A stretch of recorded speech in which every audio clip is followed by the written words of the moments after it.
পয়লা April থেকে FASTag ব্যবহারকারীদের জন্য বড় আপডেট। এবার আপনাকে দিতে হবে বেশি টাকা।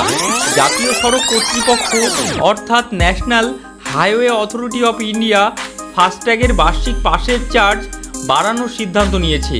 আগে যেখানে পাসের জন্য দিতে হতো ৩,০০০ টাকা, এখন থেকে দিতে হবে কত? ৩,০৭৫ টাকা, মানে সরাসরি ৭৫ টাকা বেড়ে গেল। এই ফাস্ট্যাগ পাস ১ বছর অথবা ২০০ বার টোল পার পর্যন্ত বৈধ থাকবে। যেটা আগে শেষ হবে পাস তখনও শেষ। যারা নিয়মিত হাইওয়েতে যাতায়াত করেন তাদের জন্য এই পাস খুব উপকারী। তাই এখন সময় আছে, এপ্রিল মাসের আগে এই পাস কেটে নিন, নইলে দিতে হবে বেশি টাকা।